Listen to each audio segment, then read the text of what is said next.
علی بھائی پہلا سوال ہی کریٹیکل ہے۔ قرآن حکیم میں ملکہ بلقیس سے متعلق ایک واقعہ آیا ہے جس کا تخت بڑا مشہور تھا، اور اسی تخت کو سیدنا سلیمان علیہ السلام نے اٹھوانے کا ارادہ کیا، تو ایک ولی اللہ حضرت آصف بن برقیہ رحمہ اللہ نے آنکھ چپکنے سے پہلے اس وزنی تخت کو وہاں حاضر کر دیا۔ اس واقعہ میں سے صوفیہ نے اپنے بزرگوں کی کرامات کا ثبوت اخذ کیا ہے، اور ان کا دعویٰ ہے کہ امت محمدیہ صلی اللہ علیہ وسلم کے اولیاء اللہ ہر حال میں سیدنا سلیمان علیہ السلام کی امت کے اولیاء اللہ سے افضل ہیں، اس لیے وہ بھی سب کچھ کر سکتے ہیں۔ اس حوالے سے علی بھائی کا کیا موقف ہے؟ علی بھائی تو پہلے کہیں گے اگر وہ سب کچھ کر سکتے ہیں تو میرے بھائی مہربانی کر کے یوٹیوب کے اوپر جو نبی علیہ السلام کی شان میں گستاخانہ ویڈیوز اپلوڈڈ ہیں، جو دنیا کے 1.5 ارب مسلمان احتجاج کرنے کے باوجود ڈیلیٹ نہیں کروا سکے، تو پلک جھپکنے سے پہلے ذرا اسے ڈیلیٹ کروا دیں۔ اور اگر نہ کروا سکے، جو انشاءاللہ تعالیٰ کبھی بھی نہیں کروا سکتے، یہ ظاہر ہے کہ یہ تو فزیکل ایفرٹ کے ساتھ اللہ تعالیٰ نے معاملات کو جوڑا ہوا ہے، تو پھر آپ نے سمجھ لینا ہے کہ یہ صرف ان کے زبانی دعوے ہیں۔ انشاءاللہ تعالیٰ میں اس کی فل انجینئرنگ کروں گا اور پورے پلان کے ساتھ۔ آپ دیکھ رہے ہیں کچھ عرصے سے ہم پہلا کوشچن بڑا کریٹیکل ڈال دیتے ہیں تاکہ ہر اینگل سے اس فتنے کو دبایا جائے جو ہمارے سب کانٹیننٹ انڈیا، پاکستان، بنگلہ دیش میں لوگ پیش کرتے ہیں، اور اس کی بنیاد کے اوپر پتہ نہیں کیا کیا رزلٹ نکالتے ہیں اور کتاب و سنت کا مذاق اڑاتے ہیں۔ سیدنا سلیمان ابن داود علی نبینا و علیہم السلام بنی اسرائیل کی ہسٹری میں ایک بڑی یونیک پرسنالٹی ہے، کیونکہ انہی کی وجہ سے بنی اسرائیل کو دوسرا عروج نصیب ہوا تھا، جس کے بعد ٹیمپل آف سلیمان یعنی ہیکل سلیمانی تعمیر ہوا یروشلم میں، جسے ایلیا بھی کہا جاتا ہے، بیت المقدس بھی کہا جاتا ہے، یروشلم بھی۔ اور وہ ہیکل سلیمانی 70 عیسوی میں سیدنا عیسیٰ علیہ نبینا علیہ الصلوۃ والسلام کے رفع سماوی کے آلموسٹ 35 سال کے بعد ٹائٹس نے حملہ کر کے تباہ و برباد کر دیا تھا۔ صرف اس کی ایک دیوار اس وقت باقی ہے جسے ویلنگ وال کہتے ہیں، دیوار گریہ، جو آپ اکثر ویڈیوز میں دیکھتے ہیں کہ یہودی یوں تورات پکڑ کے اس کے سامنے یوں پڑھ رہے ہوتے ہیں، اس ایک دیوار کے سامنے، اور یہ ہیکل سلیمانی کی وہ بچ جانے والی دیوار ہے۔ اور ظاہر ہے کہ ان کی یہ خواہش ہے کہ ہم دوبارہ سے اس ہیکل کو تعمیر کریں، اور ان کا یہ دعویٰ ہے کہ یہ بیت المقدس میں جو مسلمانوں نے بعد میں مسجد اقصیٰ بنا لی تھی، اس کے نیچے جو ہے وہ ہمارا تابوت سکینہ بھی دفن ہو گیا ہے، اس کے لیے بھی وہ سازشیں کرتے رہتے ہیں۔ تابوت سکینہ کے اوپر میری ویڈیو الگ سے ریکارڈڈ موجود ہے، وہ آپ دیکھ سکتے ہیں۔ بال سلیمان علیہ السلام ایک بڑی یونیک پرسنالٹی ہیں بنی اسرائیل کی ہسٹری میں، اور قرآن حکیم میں بھی سلیمان علیہ السلام کا ذکر بارہا مختلف جگہوں پہ ہوا ہے۔ آ چکے یہ تخت بلقیس والا واقعہ، اس لیے میں اس کے اوپر ایمفسائز کروں گا، لیکن میں صرف کراس ریفرنس کے طور پہ آپ کو بتا دوں کہ سورہ سبا کے اندر سلیمان علیہ السلام کا ذکر آیا، کیونکہ قوم سبا کا ایک واقعہ ہے ملکہ بلقیس والا جو سورۃ النمل میں موجود ہے۔ سورہ سبا کے اندر ذکر آیا کہ ہم نے سلیمان علیہ السلام کے لیے ہوا کو مسخر کر دیا تھا، ان کی صبح کی منزل 1 مہینے کے برابر ہوتی تھی اور شام کی منزل 1 مہینے کے برابر، یعنی وہ اپنے تخت سمیت ہوا پہ اڑتے تھے۔ 1 مہینے کی مسافت وہ ایک صبح میں طے کر لیتے تھے، اور ایک شام میں وہ 1 مہینے کی مسافت طے کر لیا کرتے تھے۔ اور اسی میں ذکر ہے کہ جنات کو مسخر کیا تھا اللہ نے ان کے لیے، ان کے حکم سے وہ قلعے بناتے تھے، مجسمے بناتے تھے، اور مختلف قسم کی تعمیرات کروایا کرتے تھے۔ اور پھر اسی سورہ سبا کے اندر ذکر موجود ہے کہ ایک تعمیر کے دوران ہی، ابھی تعمیر مکمل ہونا رہتی تھی، سلیمان علیہ السلام کی موت کا وقت قریب آ گیا، تو وہ ایک لاٹھی کے سہارے کھڑے ہو گئے، قرآن پاک میں آتا ہے سورہ سبا کے اندر، اور اسی حالت میں اللہ تعالیٰ نے ان کی روح قبض کر لی۔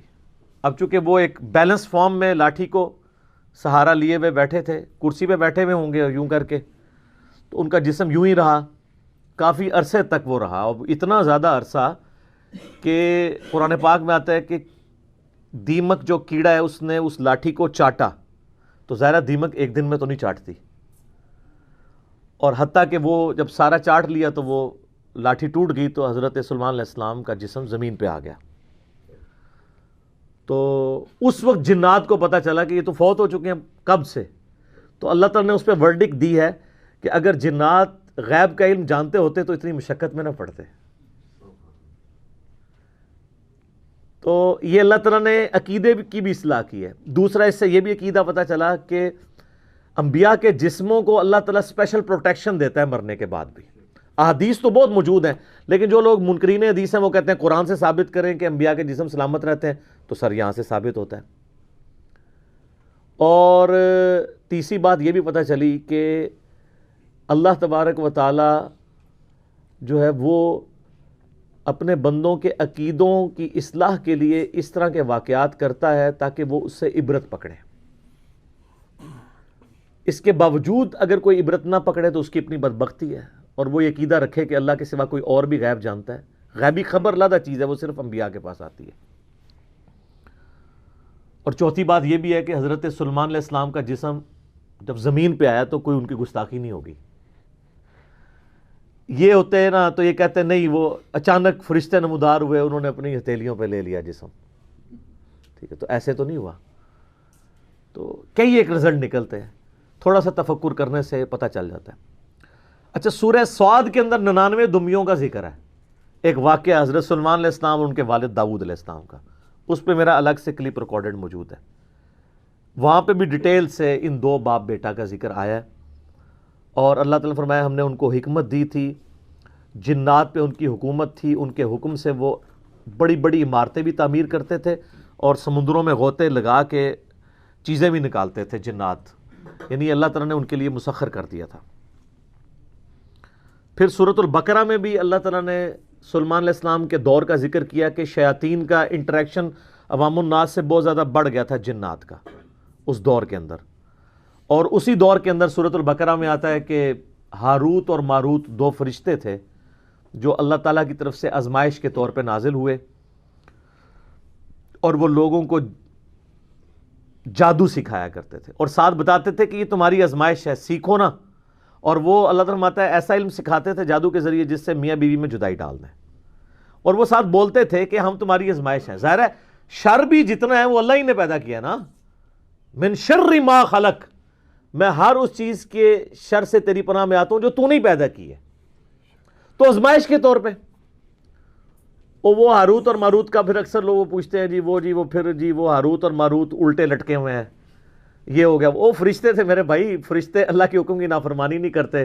وہ کہتے ہیں کسی عورت پہ وہ عاشق ہو گئے تھے اور یہ سب کچھ جھوٹے واقعات ہیں. فرشتے کبھی بھی رائے راستے نہیں ہٹتے. قرآن پاک میں جا بجا یہ چیز آئی ہے کہ فرشتے تو سورہ التحریم کے اندر بھی آیا کہ وہی کام کرتے ہیں جو اللہ ان کو حکم دیتا ہے، اس کی سرتابی کر ہی نہیں سکتے. ابلیس نے اس لیے کی کہ کانا من الجن ففسق عن امر ربی، وہ جنوں میں سے تھا. سورۃ الکہف کی آیت نمبر 50 میں آتا ہے اس لیے اس نے اپنے رب کی نافرمانی کی. اس نے حضرت آدم علیہ السلام کو سجدہ نہیں کیا، باقی سب فرشتوں نے کیا تھا. تو یہ آپ کو سورۃ البقرہ میں اس حوالے سے بھی ڈیٹیل مل جائے گی. رہا تخت بلقیس والا واقعہ، یہ سورۃ النمل میں بڑی ڈیٹیل کے ساتھ اللہ تعالیٰ نے حضرت سلیمان علیہ السلام کی زندگی کے چند واقعات کو ذکر کیا ہے 30 آیات کے اندر. آیت نمبر 15 سے لے کے 44 تک مسلسل 30 آیات میں سلیمان علیہ السلام کا اللہ تعالیٰ نے ذکر خیر کیا ہے. سٹارٹ اسی سے لیا ہے کہ وہ اپنے امتیوں سے کہتے ہیں کہ دیکھو اللہ تعالیٰ نے ہمیں کثیر مخلوق پہ فضیلت دی ہے، ہمیں جانوروں کی بولیاں سکھا دی ہیں، جنات کو، ہواؤں کو، پرندوں کو ہمارے لیے مسخر کر دی ہے. اللہ تعالیٰ نے ساری قدرت دی ہوئی تھی. اور وہیں پر یہ بھی ذکر آتا ہے کہ ان کی فوج کے لشکروں میں تمام جن، انسان اور جاندار جتنے بھی ہیں ان میں سے ہر ایک کی ان کی علیحدہ فوج تھی. جس طرح آج کل آپ کہتے ہیں نا یعنی ایئر فورس، آرمی، نیوی، ان کے پاس نیوی کے لیے بھی جنات موجود تھے. ایئر فورس سارے پرندے ان کے حکم پہ مسخر تھے، ہوا ان کے حکم سے چلتی تھی، اور انسان بھی موجود تھے. اور پھر اسی میں ذکر آتا ہے جس کی وجہ سے سورت کا نام ہی سورہ النمل ہے. نمل عربی میں کہتے ہیں چیونٹی کو. وہ اپنے لشکر کے سمیت گزر رہے تھے تو چند چیونٹیاں تھیں، ان کی ملکہ ان کو کہتی ہے، قرآن نے اس کا قول نقل کیا ہے کہ سلیمان علیہ السلام اپنے لشکر سمیت آ رہے ہیں، کہیں ایسا نہ ہو بے خبری میں وہ ہمیں پاؤں کے نیچے کچل دیں۔ تو پھر وہ چیونٹی باقی چیونٹیوں کو کہتی ہے کہ تم لوگ اپنے بلوں میں چلی جاؤ۔ یعنی چیونٹیوں کا یہ عقیدہ تھا کہ حضرت سلیمان علیہ السلام اور ان کے جتنے صحابہ ہیں ان کو علم غیب کوئی نہیں ہے، کیونکہ تبھی تو کچل دیں گے نا، الا یہ کہ اللہ ان کو بتا دے۔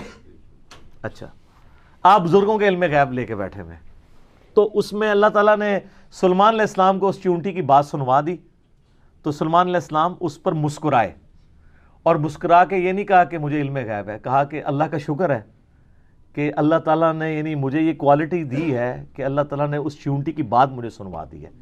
ہر جگہ آپ کو سلیمان علیہ السلام کا کریکٹر نظر آئے گا، گاڈ اورینٹڈ۔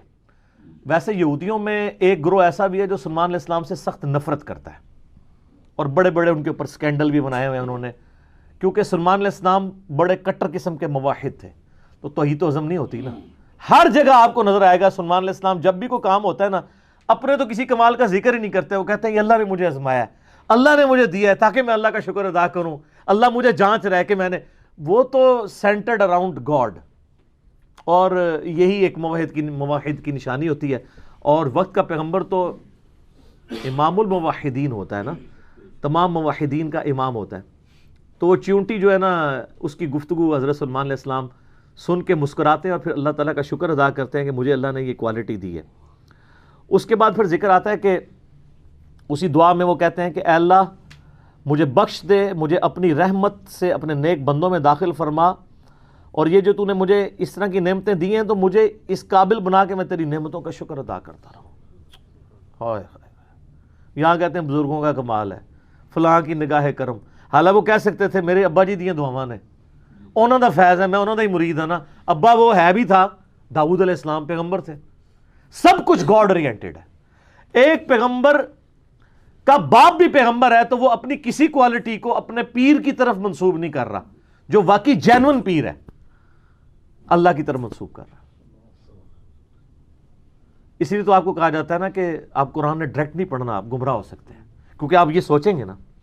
تو اس لیے تو ہم کہتے ہیں مرنے سے پہلے اے مسلمان کر لے اس پہ غور، کتابوں کا خدا اور ہے، بابوں کا خدا اور جب تم غور کر لو اس کے بعد ایک بار یہ بھی کہنا ہے کہ نہ میں وہابی نہ میں بابی، میں ہوں مسلم علمی کتابیں، نہ ہم سو کالڈ وہابی ہیں، کوئی علمی بات کرے تو اس کو کہتے ہیں یہ وہابی ہے، اور نہ ہم بابوں کا دفاع کرنے والے بابی ہیں، ہم علمی کتابی مسلم ہیں الحمدللہ۔ اچھا، وہ سورہ نمل میں پھر آگے چلتا ہے کہ حضرت سلیمان علیہ السلام اپنے دربار میں بیٹھے ہوتے ہیں، اب سارے ان کے کمانڈر حاضر ہیں، جنوں کا کمانڈر بھی ہے، اسی طریقے سے انسانوں کے کمانڈر بھی، سارے ان کے سردار وہاں پہ جمع ہیں۔ تو جو ان کی ایئر فورس کا کمانڈر تھا نا، وہ ہدہد تھا۔ ہدہد ایک پرندہ ہے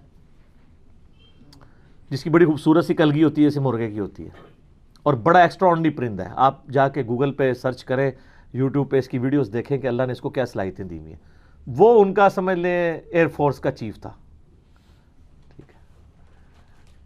تو آپ نے فرمایا وہ کدھر غائب ہے، اور پھر ساتھ فرمایا کہ وہ اپنی غیر حاضری کی کوئی جسٹیفیکیشن مجھے پیش کرے، اور اگر اس نے کوئی ایسی جسٹیفیکیشن نہ پیش کی کہ وہ میرے دربار سے غائب کیوں ہے، تو میں اسے سزا دوں گا یا میں اسے ذبح کر دوں گا۔ بس یہ آپ ورڈک بولتے ہیں تو تھوڑی دیر بعد ہدہد آ جاتا ہے اور وہ اپنی جسٹیفیکیشن پیش کرتا ہے۔ اب ظاہر ہے وہ میں نے بتایا کہ سورہ نمل میں ہی آتا ہے کہ اللہ تعالیٰ نے جانوروں کی بولیاں سکھا دی تھی ان کو۔ تو حضرت سلیمان علیہ السلام اس سے پوچھتے ہیں کہ بتاؤ، ہے سر پھر ہدہد دیکھیں کڈا پکا مواحد سی۔ وہ کہتا ہے کہ اے سلیمان علیہ السلام، میں آپ کے لیے ایک ایسی خبر لے کے آؤں جو آپ کے علم میں بھی نہیں ہے۔ بابی نہیں تھا ہدہد، ہاں۔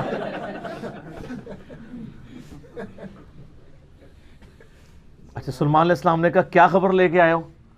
ان کا میں ایک ایسی قوم کے پاس سے آیا ہوں کہ جن کی حکمران ایک ملکہ ہے، عورت، اور اس کا بہت بڑا ایک عرش یعنی اس کا تخت ہے جس پہ وہ بیٹھتی ہے۔ اب وہ آپ کو نا ویسے کھنڈرات بھی اس کے مل چکے ہیں، ایک پکچر ہمیں ملی، انشاءاللہ ہم اس میں اٹیچ بھی کریں گے۔ آلموسٹ سمجھ لیں وہ کوئی آج کے دور کے اعتبار سے آپ دیکھ لیں کوئی 50 فٹ چوڑا اور لمبائی میں تقریباً 100 فٹ اور اونچائی میں بھی تقریباً 50 فٹ کے برابر، مختلف اقوال ملتے ہیں، یعنی اچھا خاصا بڑا اس کا تخت تھا جس پہ اس کے سارے وہ سردار ارد گرد بیٹھتے تھے، اور وہ پتھر کا بنا ہوا بڑا سا ان کا میں نے ایک عورت دیکھی ہے، تو وہ آپ کے علم میں نہیں ہے کہ وہ حکومت کر رہی ہے ان پہ، اور بڑا اس کا ایک تخت ہے، اس کے کئی سردار ہیں، اور شیطان نے ان کے برے اعمال ان کی نظر میں سنوار دیے ہیں، وہ اللہ کو چھوڑ کے سورج کی پوجا کرتے ہیں۔ سر ایک ہدہد کو بھی ٹینشن ہے شرک کی، آپ ذرا یہ دیکھیں، اسی لیے اللہ تعالیٰ نے فرمایا نا کہ قریب ہے کہ آسمان پھٹ پڑے اور زمین شک ہو جائے اور پہاڑ ریزہ ریزہ ہو جائے، ان دعوا للرحمن ولدا، جو رحمان کے لیے بیٹا تجویز کرتے ہیں۔ اگر یہ شرک کی تکلیف کا احساس یہ آسمان زمین اور پہاڑوں پہ ہو تو یہ بھی دب جائیں اس سے کہ اللہ کے لیے اس طرح کی باتیں لوگ کرتے ہیں۔ تو اور پھر وہ کہتا ہے کہ اب حدود کی بھی آپ تقریر دیکھیں جناب، کہ شیطان نے برے اعمال ان کی نظروں میں سنوار دی ہیں، اللہ کو چھوڑ کے وہ سورج کی پوجا کر رہے ہیں، حالانکہ عظمت اس اللہ کی ہے جو زمین و آسمان کا مالک ہے، ان کو تو چاہیے تھا اسے ہی سجدہ کریں، اور اس پہ آیت سجدہ بھی ہے۔ اللہ اکبر، سبحان الملک القدوس رب الملائکۃ والروح۔ تو اب حضرت سلیمان علیہ السلام چونکہ توحید کے امام ہیں، دنیا پہ اللہ تعالیٰ کے ریپریزنٹیٹیو ہیں، جب وہ یہ بات سنتے ہیں نا تو کہتے ہیں میں تیری اس بات کی تصدیق کروں گا کہ تو سچ کہہ رہا ہے یا جھوٹا بہانا تو نہیں کہیں کر رہا تو، ورنہ تو حضرت سلیمان علیہ السلام کہتے ہیں کہ ہاں مجھے تو پہلے علم غیب اللہ تعالیٰ نے دیا ہوا ہے، میں تو اتنی دوروں میں دیکھ سکنا ہوا، وہ تو اللہ دکھائے گا تو دیکھیں گے نا۔ تو حضرت سلیمان علیہ السلام نے ایک خط لکھا اور اس ہدہد کو کہا، اچھا یہ کوئی سٹوری نہیں ہے جو آپ کے علماء بیان کر رہے ہوتے ہیں، یہ ورڈ بائی ورڈ سورہ النمل آیت نمبر جو ہے وہ 15 سے لے کے 44 تک 30 آیات ہے۔ جو چیز ان آیات سے ہٹ کے آئے گی میں اس کو مینشن بھی کر دوں گا۔ تو وہ خط لکھ کے دیتے ہیں کہ یہ خط لے جاؤ اور جا کے ملکہ جو ادھر کیا ہے، ملکہ بلقیس جو ہے یہ اسرائیلی روایتوں میں آتا ہے، قرآن میں صرف ایک عورت کا ذکر ہے کہ جو حکومت کرتی تھی، اور خط اس کو دے کے پھر دیکھنا اس کا کیا جواب دیتے ہیں۔ ہدہد جناب لے کے خط پہنچا ہے، اور جا کے اب ہدہد ایک خط لے کے آ رہا ہو اور ملکہ کے وہ جا کے بیڈ روم میں سیدھا جا کے لینڈ کرتا ہے، کوئی سیکیورٹی گارڈ کوئی کچھ نہیں روک سکتا، وہ کھڑکی سے آ کے اس میں لینڈ کر کے سامنے لا کے اس کے خط پھینکتا ہے۔ تو حضرت سلیمان علیہ السلام کا خط وہ کھولتی ہے تو وہ اس خط میں تو 2 ٹوک جملے لکھے ہوتے ہیں، انہ من سلیمان و انہ بسم اللہ الرحمن الرحیم، اور تم سر تسلیم خم کر کے فوراً میرے پاس حاضر ہو جاؤ۔ ٹھیک ہے، بس یہ 2 لائنوں کا ایک جملہ ہوتا ہے۔ جب وہ اپنے سرداروں سے مشورہ کرتی ہے تو وہ کہتی ہے میرے پاس ایک معزز خط آیا ہے، اور یہ معزز خط سلیمان کی جانب سے ہے، انہو من سلیمان، سورہ النمل آیت نمبر 30، یہ واحد مقام ہے جہاں سورت کے اندر بسم اللہ شریف آئی ہے۔ ایک عزت والا خط آیا ہے، عزت والا وہ اس لیے کہتی ہے وہ اس کو پتہ چل گیا کہ وہ غیر معمولی بندہ ہے کہ ہدہد جس کا خط لے کے آ رہا ہے میرے پاس، تو ظاہر ہے یہ کوالٹی تو اس کے پاس نہیں تھی کہ یہ کوئی کتنا بڑا بادشاہ ہے کہ جس کو اللہ نے یہ حکومت دی ہے کہ جانوروں پہ بھی اس کی حکومت ہے۔ تو وہ کہتی ہے کہ ایک معزز خط میرے پاس آیا ہے جو سلیمان کی جانب سے ہے اور وہ اللہ کے نام سے شروع ہو رہا ہے۔ اس سے یہ سنت ٹھہری کہ جب آپ کوئی خط لکھیں کسی کو تو بسم اللہ سے اس کا آغاز کریں، اور اس میں یہ ہے کہ سر تسلیم خم کرو اور میرے پاس حاضر ہو جاؤ۔ تو وہ اپنے سرداروں سے کہتی ہے کہ میں تمہیں پتہ ہے کہ میں کوئی کام اس وقت تک نہیں کرتی جب تک کہ میں مشورہ نہ کر لوں، ہر معاملے میں تم سے میں مشورہ کرتی ہوں۔ قوم سبا کی وہ ملکہ تھی، تو مجھے بتاؤ تم مجھے کیا مشورہ دیتی ہو۔ تو سردار تو آپ کو پتہ ہے جو ان کی تو ایک خاص جنگجو نیچر ہوتی ہے، انہوں نے کہا ہم تو بڑے طاقتور ہیں، بڑے زور آور ہیں، ہم ہر طرح کے بادشاہ کا مقابلہ کر سکتے ہیں، آپ ہمیں حکم دیں دیکھی جائے گی۔ لیکن وہ تو سمجھدار ہوتی ہے نا، جس طرح مجھے بھی آگے لوگ پھونک چڑھا رہے ہوتے ہیں، لیکن جو بندہ ڈرائیونگ سیٹ پہ بیٹھا ہوتا ہے اس کو پتہ ہوتا ہے کہ کام کو کس حکمت سے لے کے چلنا ہے. تو وہ ملکہ کہتی ہے کہ اس کو تو اندازہ ہو گیا کہ یہ کوئی عام بندہ نہیں ہے, ان کی ساری پھوپھا نکال دے گا وہ. تو وہ کہتے ہیں کہ وہ ملکہ آگے کہتی ہے, اس کے الفاظ اللہ تعالیٰ نے نقل کیے ہیں, وہ کہتی ہے کہ یاد رکھنا بادشاہ جب کسی ملک میں داخل ہوتے ہیں نا تو وہاں کے شرفاء کو ذلیل کر دیتے ہیں. تو یعنی یہ جو ہمارے پاس ملک ہے یہ بھی ہمارا چھین جائے گا, ہم میں یہ طاقت نہیں کہ ہم اس شخص کا مقابلہ کر سکیں.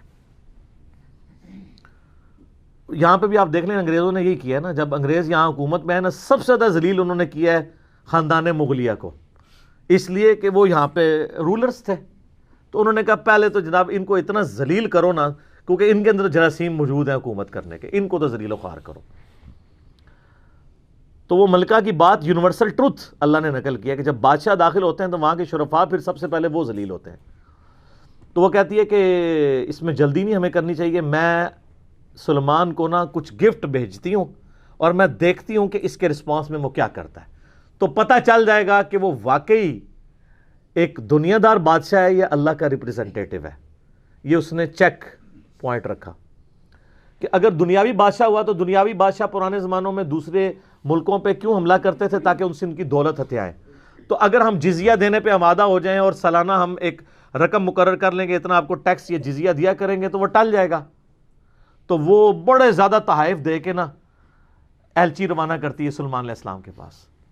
ٹھیک ہے, اور وہاں پہ سلیمان علیہ السلام کے پاس جب وہ ایلچی پہنچتے ہیں تو سلیمان علیہ السلام تو اسٹریٹ فارورڈ ان کو جواب دیتے ہیں کہ مجھے جو کچھ اللہ نے دیا ہے, تمہاری یہ دنیا کی حقیر دولت اس کے مقابلے میں کچھ نہیں ہے, مجھے تو اللہ نے کیا حکومت دی ہوئی ہے.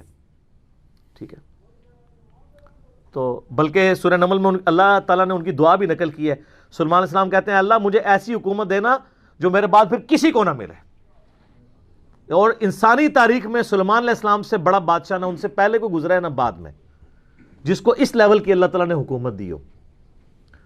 تو وہاں پہ جب ایلچی پہنچتے ہیں تو وہ ان کو اسٹریٹ فارورڈ جواب دیتے ہیں اور ان کو واپس کر دیتے ہیں کہ جاؤ اور اپنی ملکہ کو بتا دینا کہ اب ہم وہ لشکر لے کے آئیں گے جس کی تاب تمہارے لشکر نہیں رکھ سکتے, انتظار کرو ہمارا. تو وہاں سے چلے جاتے ہیں, وہ تو چلے جاتے ہیں, اور سلیمان علیہ السلام کو پتہ ہوتا ہے کہ وہ مطیع ہو کے ہی آئے گی, کیونکہ وہ سمجھ گئے ہوتے ہیں کہ اس نے یہ جو ڈیسیژن کیا ہے وہ کیوں کیا ہے. اب یہ فاصلہ آلموسٹ 2000 کلومیٹر کا ہے. قوم سبا آباد تھی یمن میں, اور حضرت سلیمان علیہ السلام یروشلم میں بیٹھے ہوئے تھے, بیت المقدس ایلیا شام کے اندر. آلموسٹ 2000 کلومیٹر کا یہ فاصلہ ہے. تو آپ سمجھ لیں یہ فاصلہ طے کرنے کے لیے بھی 40 سے 50 دن پیدل چاہیے. تو سلیمان علیہ السلام جب ان کو واپس کرتے ہیں, وہاں پہ جب واپس خط پہنچتا ہے تو ظاہر ہے ملکہ تو پہلے ہی اس کو سمجھ آ گئی ہوتی ہے کہ کوئی عام بندہ نہیں ہے. تو ملکہ یہ ڈیسائیڈ کرتی ہے کہ میں خود سلیمان کے پاس جاؤں گی, کیونکہ اس خط میں پہلے میں کیا لکھا تھا کہ مطیع ہو کے میرے پاس حاضر ہو. سر یہ بادشاہت کا آپ لیول دیکھیں کہ دوسرا بادشاہ جنگ بھی نہیں کرنی پڑ رہی, سیدھا وہ خود حاضر ہو رہا ہے. خیر اس بات کو کچھ عرصہ گزر جاتا ہے. جب اس کا لشکر آنے کے 3-4 دن یا کچھ دن باقی رہ جاتے ہیں نا, تو سلیمان علیہ السلام اپنی مجلس میں بیٹھے ہوتے ہیں. تو سلیمان علیہ السلام اپنے درباریوں سے کہتے ہیں کہ وہ جو ملکہ بلقیس ہے وہ مطیع ہو کے میرے پاس آنے والی ہے. ان کو پتہ ہے, فیڈ بیک مل جاتی ہے, اللہ تعالیٰ نے وحی کے ذریعے آگاہ کر دیا. تو پھر وہ ایک گفتگو کرتے ہیں وہاں پہ, جہاں پہ وہ تخت بلقیس کا ذکر ہے, اور آصف بن برقیہ کا نام قرآن میں نہیں ہے, یہ اسرائیلی روایتوں میں. وہ سورۃ النمل کی آیت نمبر ہے 30. اعوذ باللہ من الشیطان الرجیم, بسم اللہ الرحمن الرحیم. بلکہ آیت نمبر 30 میں تو وہ یہ آگی 38 نمبر سے آن ورڈ. 30 تو پہلے گزر چکی نا, انہ من سلیمان و انہ بسم اللہ الرحمن الرحیم. یہ آیت نمبر ہے 38. قال یا ایھا الملأ ایکم یأتینی بعرشھا قبل ان یأتونی مسلمین. حضرت سلیمان علیہ السلام کہتے ہیں اے میرے سردارو, جو میرے ساتھ اٹیچ لوگ ہو, تم میں سے کون ہے کہ جو مجھے اس ملکہ کا تخت لا کر دے اس سے پہلے کہ وہ سر تسلیم خم کرتی ہوئی میرے پاس حاضر ہو جائے. کون ہے کہ جو ایسا کرے؟ قال عفریت من الجن، تو ایک بڑا دیو ہیکل جن کہتا ہے انا آتیک بہ قبل ان تقوم من مقامک، کہ میں آپ کی اس محفل برخاست ہونے سے پہلے 3-4 گھنٹے کی جو بھی آپ کی مجلس ہوتی ہے، مجلس ختم ہونے سے پہلے میں وہ تخت آپ کو یہاں پہ لا دوں گا. انبلیویبل چیز ہے. 2000 کلومیٹر سے اتنا بڑا تخت پتھر کا وزنی 3-4 گھنٹے کیا، وہ تو آج بھی آپ اگر جہاز میں بھی لائیں تو 3-4 گھنٹے میں نہیں پہنچ سکتا، اس کو تو لفٹ کرنے میں پرابلم ہو جائے گی. وَإِنِّي عَلَيْهِ لَقَوِيٌّ أَمِينٌ، اور میں اس کے اوپر امانت دار بھی ہوں، میں پوری رسپانسبلٹی سے یہ کام کروں گا، اور میں طاقت بھی مجھے اللہ نے دی ہے. جنات کو اللہ نے بہت طاقت دی ہوئی ہے. تو حضرت سلیمان علیہ السلام یعنی ایگری نہیں کرتے اس مسئلے میں. تو پھر ایک اور شخص، قال الذی عندہ علم من الکتاب، وہاں ایک شخص بیٹھا ہوتا ہے جس کے پاس کتاب میں سے علم ہوتا ہے. وہ کہتا ہے انا آتیک بہ قبل ان یرتد الیک طرفک، میں اس تخت کو آپ کے سامنے حاضر کر دوں گا آپ کی آنکھ جھپکنے سے پہلے، فریکشنز آف سیکنڈ میں لے آؤں گا. ہمارے لیے تو وہی ہضم کرنا مشکل ہے، تو یہ تو خیر بہت بڑی چیز ہے. تو یہ اس نے دعویٰ کیا، بس یہ دعویٰ کرنے کی دیر تھی اور وہ لے بھی آیا تخت. فَلَمَّا رَآهُ مُسْتَقِرًّا عِندَهُ، تو حضرت سلیمان علیہ السلام نے جب وہ تخت وہاں پر آیا ہوا دیکھا، قَالَ هَذَا مِن فَضْلِ رَبِّي، اور انہوں نے کیا حضور کڈے پہنچے بزرگوں، کیا بات ہے، کیا صاحب کرامت ہو، نہیں اومٹ کر دیا. ان کا یہ میرے رب کا فضل ہے. ہذا من فضل ربی، آپ لکھتے ہیں نگاہ مرشد سے، ماں باپ کی دعا سے، اور پیغمبر کا کہتا ہے ہذا من فضل ربی، یہ تو میرے رب کا فضل ہے. کیوں ہے فضل؟ لیبلونی اشکر ام اکفر، تاکہ وہ مجھے آزمائے کہ میں اس کا شکر گزار بنتا ہوں یا نہ شکرا. یہ سر توحید ہے. ومن شکر فانما یشکر لنفسہ، اور جو کوئی اللہ کا شکر کرے گا تو وہ بھی اپنے نفس کی خاطر ہی کر رہا ہوگا، اللہ کو کوئی پرواہ نہیں. ومن کفر، اور جو کوئی اللہ کی ناشکری کرے، فإن ربی غنی کریم، تو میرا رب تو غنی ہے، کریم ہے، اسے کسی کی پرواہ ہی نہیں ہے. ھذا من فضل ربی. اچھا اس کے بعد پھر آتا ہے کہ وہ ملکہ جب آئی، حضرت سلیمان علیہ السلام نے کہا کہ نا اس تخت کی حیت بدل دو، ڈیزائننگ اس کی تھوڑی سی چینج کر دو، جو اس کے اوپر کوئی پھول بوٹے لگے ہوئے تھے تھوڑا سا اسے ٹیمپر کرو، اور میں دیکھوں گا کہ وہ پہچانتی ہے اپنے تخت کو نہیں کہ نہیں پہچانتی. تو وہ پھر ملکہ وہاں پہ آ پہنچتی ہے. تو سلیمان علیہ السلام اسے ریسیو کرتے ہیں اور کہتے ہیں اس تخت کے بارے میں تیرا کیا خیال ہے؟ تو وہ بڑی سمجھدار ہوتی ہے، تو وہ کہتی ہے یہ تو لگتا ہے کہ یہ میرے تخت ہی ہے، اس کی مثل مجھے لگ رہا ہے بلکہ شاید وہی ہے. تو یہ اس کی سمجھداری کا بھی ثبوت ہے کہ وہ اس کو ٹیمپرڈ فارم میں بھی پہچان لیتی ہے. اور یہ اس کو دوسرا میسج مل جاتا ہے، انہوں نے کیا لڑنا ہے، اس نے کہاں سے لڑنا ہے. وہ تو یہ بھی نہیں تھی ایکسپیکٹ کر سکتی کہ 4 مہینے میں بھی کوئی اٹھا کے یہاں لا سکے. ابھی تو اس کو یہ پتہ ہی نہیں تھا، یہ تو ایسے آیا ہوا ہے. ٹھیک ہے. تو پھر سلیمان علیہ السلام اسے اپنے جو ٹیمپل ہے نا اس کی بھی تھوڑی جھلک کرواتے ہیں. آگے ایک محل میں جب لے کے آتے ہیں کمرے میں، تو اس میں ایسے شیشے جڑے ہوئے ہوتے ہیں کہ وہ گویا دیکھنے میں تالاب محسوس ہو رہا ہوتا ہے. تو جب اس پہ پاؤں رکھنے لگتی ہے، وہ سمجھتی شاید پانی والا تالاب ہے، تو وہ اپنے جو تہمد ہے یا جو بھی اس نے کپڑے پہنے ہوتے ہیں وہ تھوڑی سی اٹھا لیتی ہے، اس کی پنڈلیاں بھی ننگی ہو جاتی ہیں، وہ سمجھتی ہے پانی ہے، تو وہ پانی نہیں ہوتا، تو وہ امپریس ہوتی ہے. اور پھر وہ وہاں پہ کہتی ہے کہ میں سلیمان کے ساتھ اپنے رب کے سامنے سر تسلیم خم کرتی ہوں، جو میں شرک کرتی رہی میں اللہ کی طرف رجوع لاتی ہوں. اور وہ اسلام قبول کرتی ہے. باقی اسرائیلی روایتوں میں پھر ملتا ہے کہ سلیمان علیہ السلام کا نکاح اس کے ساتھ ہوتا ہے. قرآن نے اس چیز کو ایڈریس نہیں کیا. قرآن تو بس کنکلوڈ اس پہ کرتا ہے کہ وہ مسلمان ہو جاتی ہے. نہ وہ بریلوی ہوتی ہے، نہ دیوبندی ہوتی ہے، نہ اہل حدیث ہوتی ہے، نہ شیعہ ہوتی ہے، بلکہ مسلمان ہو جاتی ہے۔ اور آپ یہ الفاظ دیکھیں جناب، مسلمان ہی ہیں ہر طرف۔ ہاں، قالت رب انی ظلمت نفسی، وہ کہتی ہے میرے رب میں اپنی جان پہ ظلم کرتی رہی اس سے پہلے، وَأَسْلَمْتُ مَعَ سُلَيْمَانَ لِلَّهِ رَبِّ الْعَالَمِينَ، اور میں سلیمان کے ساتھ سر تسلیم خم کرتی ہوں اس رب کے سامنے، اللہ کے سامنے جو سارے جہانوں کا پالنے والا ہے، میں سر تسلیم خم کرتی ہوں، میں مسلم ہوتی ہوں۔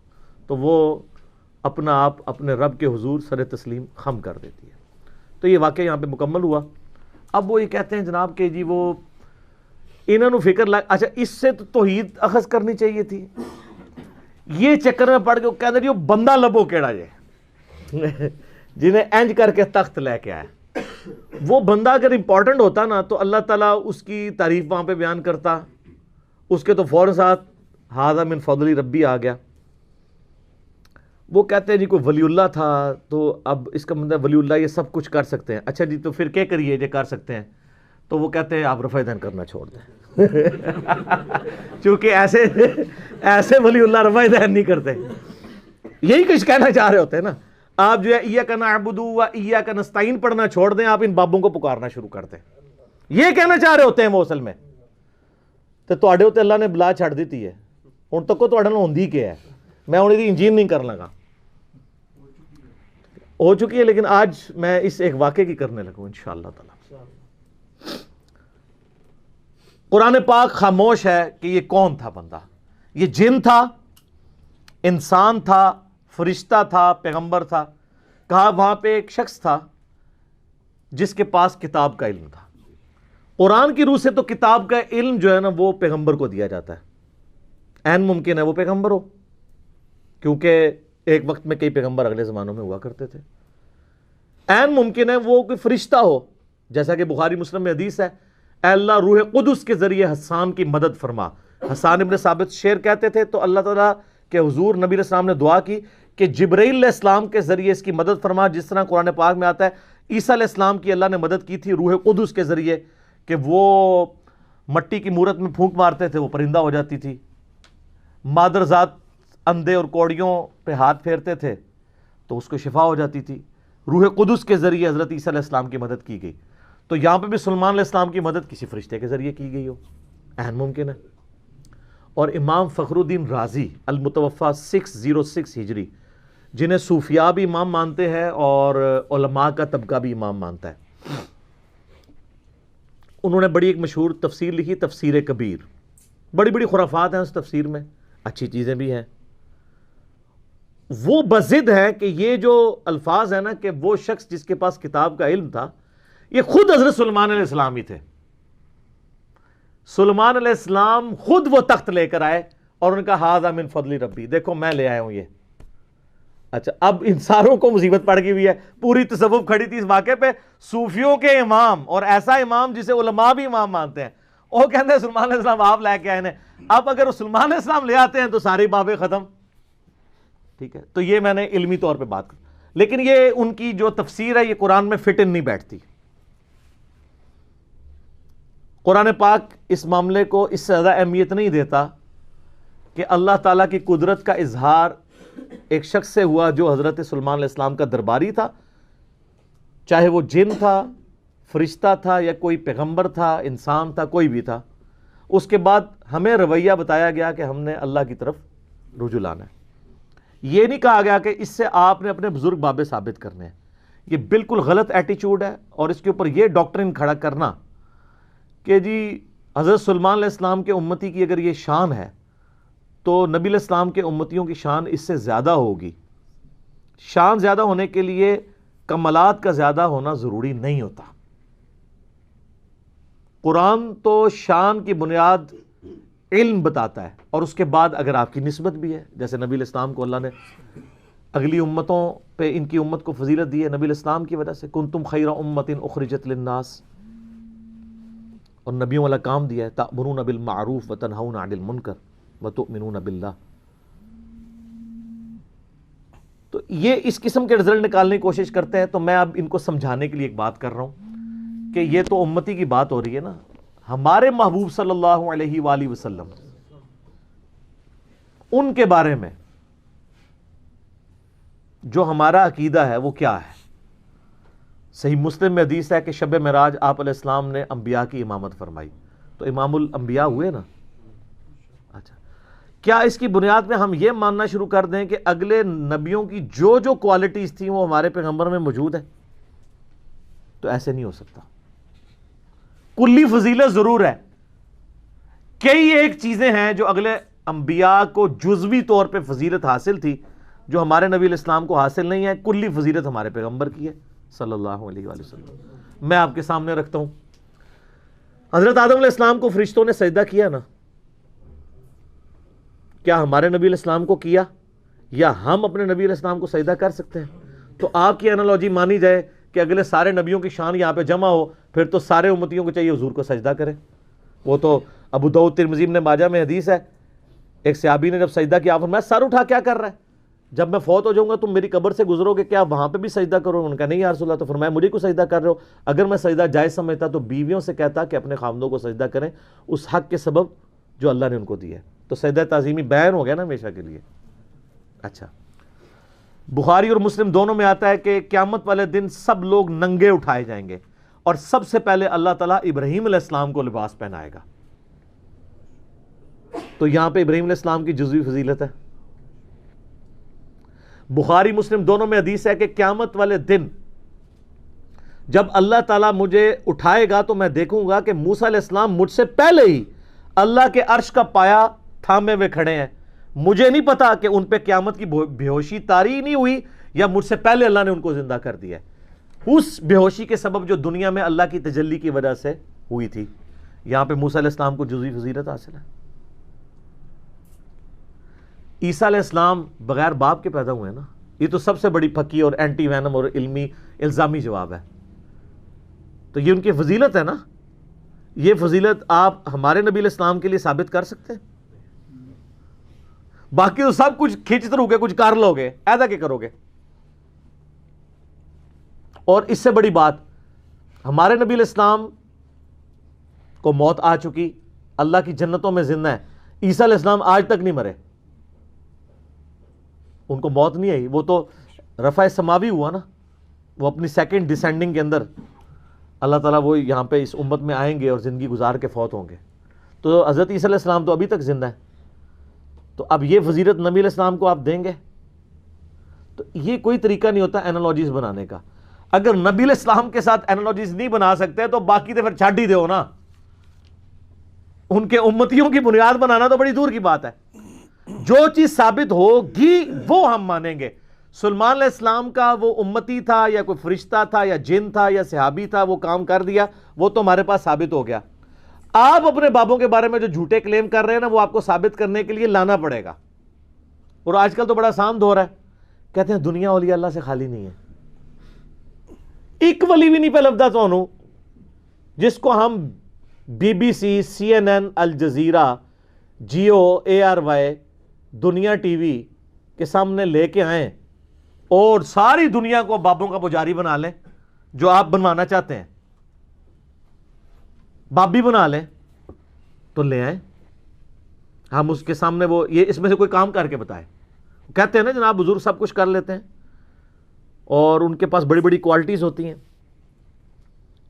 مجھے بتائیں دنیا کا کوئی بزرگ جو ہے آپ کے سامنے ہوا میں اڑے، ویسے تو انشاءاللہ نہیں اڑے گا میڈیا کی برکت سے، پرانے بھی کوئی نہیں سر اڑے آئی گپا ہی نے. اگر وہ ہوا میں اڑے اور وہ آپ کو کہے کہ جی یہ اڑنا اس بات کی دلیل ہے کہ 2 + 2 5 ہوتے ہیں، آپ مان لیں گے؟ کیوں؟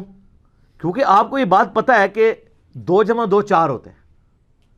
اس کا یہ کرتب مجھے اس بات پہ نہیں ابھار سکتا کہ میں 2 + 2 کو 5 کہوں. تو سر ان کے کرتب ہمیں اس بات پہ ابھار سکتے ہیں کہ ہم قرآن و سنت کو چھوڑ کے ان کے پیچھے لگ جائیں؟ تو تف ہے ایسے بندے کے اوپر جو 2 + 2 4 والی حیثیت بھی قرآن و سنت کو نہ دے. اسی لیے تو ہم کہتے ہیں نا، مرنے سے پہلے اے مسلمان کر لے اس پہ غور. کتابوں کا خدا اور ہے، بابوں کا خدا اور. یہ کتابی بات ہے.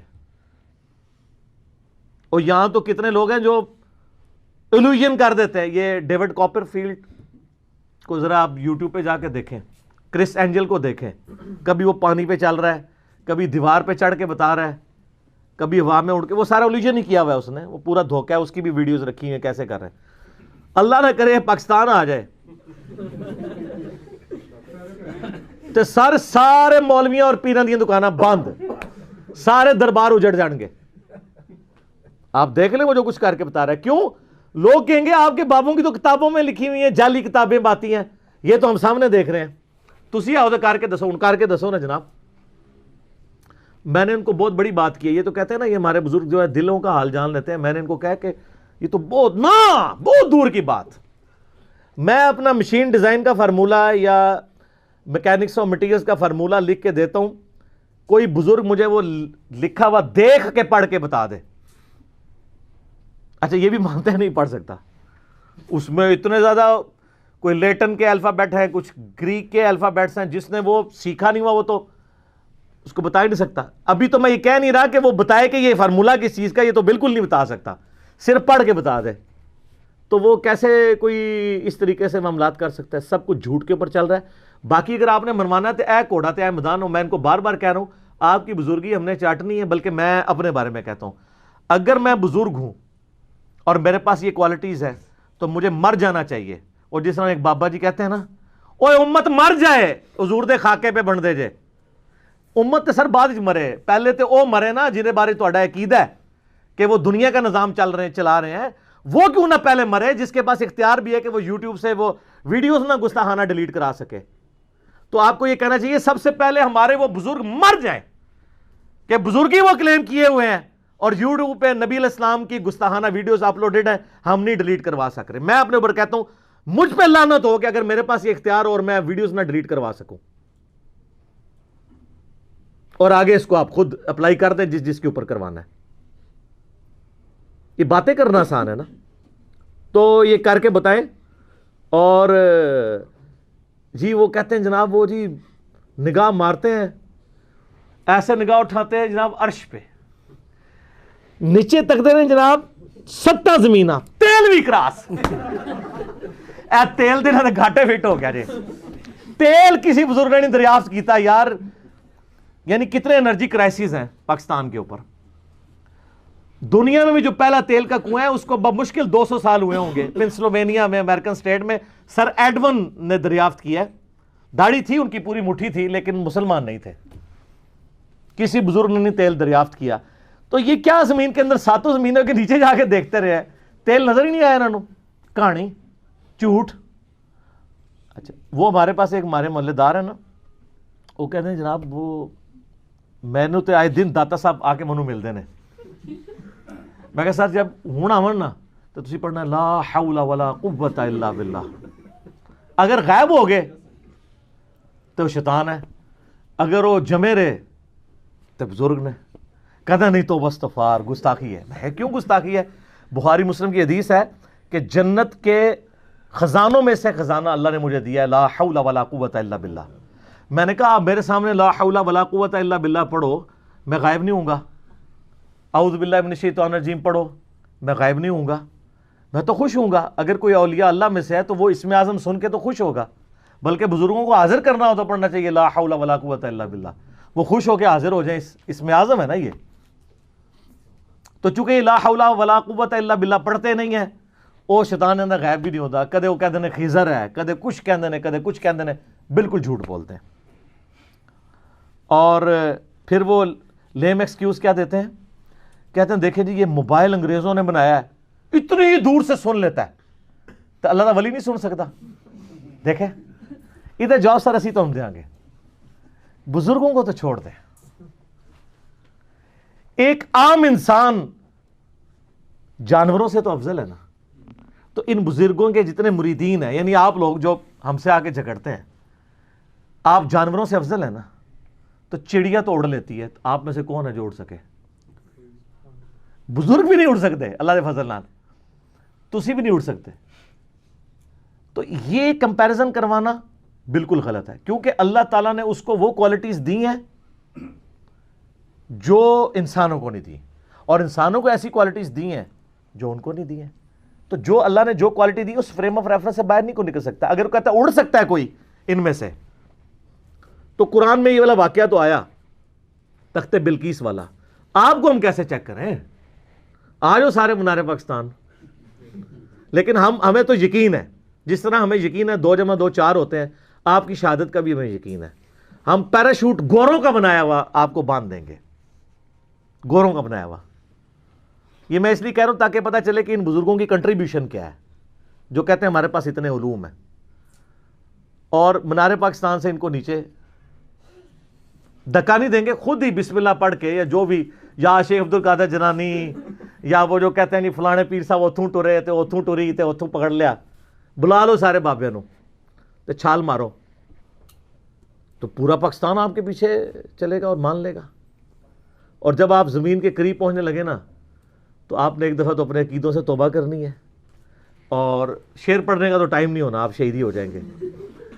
فوراً بٹن دبا کے پہلے لینڈ کرنا ہے, لینڈ کرنا ہی کہنا ہے کہ بالکل انجینئر صاحب صحیح کہنے ہیں کہ مرنے سے پہلے اے مسلمان کر لے اس پہ غور, کتابوں کا خدا اور ہے بابوں کا خدا اور پھر ساتھ کہنا جی بس جی آج تو بعد نہ میں وابی نہ میں بابی, میں ہوں مسلم علمی کتابی. ہونا چاہیے نا ایسے. یہ تجربہ کر کے دیکھنا. اور سر یہ جہاز انگریزوں کا بنایا ہوا, بوئنگ 747 یا ایئر بس A380 جہاز, کاکپٹ میں ان کو بٹھا دینا, یہ جہاز اڑا نہیں سکتے. نگاہ مار کے اڑنا تو بڑی دور کی بات ہے. جو جہاز اڑ رہا ہو نا, اڑتے جہاز سے اگر پائلٹ پیچھے ہٹ جائے اور ان بزرگوں کو لا کے بٹھا دیں, جس کو عقیدہ ہے نا, تو وہ اپنی ایک فلائٹ بک کروا لے, سارے پاکستان کے بزرگوں تو جان چھڑاؤ. وہ جا کے کتنے لینڈ کرے گا جہاز؟ اگلی دنیا میں. اس دنیا نہیں لینڈ کرنے لگا. یہ سب کے سب جھوٹی باتیں انہوں نے مشہور کی ہوئی ہیں. تو یہ انہوں نے اگر ثابت کرنی ہے تو کر کے بتائیں. اس طرح نہیں جی تسی نہیں مندے اسی مننے ہاں. وہ بات مانتے ہیں جو ہوئی ہے, قرآن و سنت کے اندر موجود ہے. کہتے ہیں جی ہمارے بزرگوں کی باتیں قرآن و سنت میں تو نہیں ہوں گی, تو ہم کب کہہ رہے ہیں قرآن و سنت سے نکالیں؟ ہم کہہ رہے ہیں کر کے دسو. دیکھو نا, اگر حضرت سلمان علیہ السلام کے درباری نے تو کر کے بتا دیا نا, اس نے تو نہیں کہا کہ میرے ابا جی کرتے ہوں سن, انہوں نے کر کے دسیا, تسی کر کے دسو تو ہم مان لیں گے. تو بالکل یہ فیل ہو چکے ہیں, ان کے پاس کوئی بھی چیز موجود نہیں رہی. اور میں نے کئی بار بیان کیا کہ آپ لوگ بیمار ہوتے ہیں, آپ کو درباروں پہ لے جاتے ہیں, جب بزرگ بیمار ہوتے ہیں ان کو شفا انٹرنیشنل میں اور آغا خان میں لے جاتے ہیں. کتنے بزرگ ہیں پاکستان لیول کے, میں نام نہیں لیتا, پیشاب بند ہوا ہے تو ان کو آغا خان میں لے گئے. کیوں؟ وہاں لے جائے نا, وہ اسی دربار کے اوپر جہاں آپ کہتے ہیں سمندر روکا ہوا ہے. سر کوئی انسان اپنا پیشاب نہیں روک سکتا, سمندر کا تو سائز ہی نہیں آپ لوگوں کو پتا کتنا ہے. اور پھر معذرت کے ساتھ جن لوگوں کے بارے میں آپ کا عقیدہ تھا سمندر روکا ہوا ہے, ایک کے بارے میں آپ کا عقیدہ تھا وہ انڈیا کے بم پکڑتے تھے پل پہ آ کے, ہندو آج تک مذاق اڑاتے ہیں آپ کا. اچھا, ان ساروں کے مزارات کے اوپر آ کے ٹھوک کے چلے گئے ہیں دہشت گرد. ہم اس چیز کو کنڈیم کرتے ہیں. اس کے بعد آپ تحفظ اولیاء کانفرنسز بھی کرتے رہے ہیں, یہاں ہمارے جیلم میں بھی ہوئی ہے. مجھے میسج کیے ہیں جی تحفظ اولیاء کانفرنس. میں کہا سبحان اللہ, ابھی تک تو آپ کہتے تھے اولیاء اللہ ہماری حفاظت کرتے ہیں, اب آپ بھی اولیاء کا تحفظ کرنا شروع ہو گئے. اور وہ کہتے ہیں پریس کلب کے سامنے احتجاج ہوگا. میں کہا نا, یہ سارے بڑے بڑے مزاروں کے باہر احتجاج ہونا چاہیے کہ سر کتنے بڈھے ہو گئے ہو, اونٹ کوالٹیز ختم ہو گئی نے, یہ کہانیاں ہی سمجھے.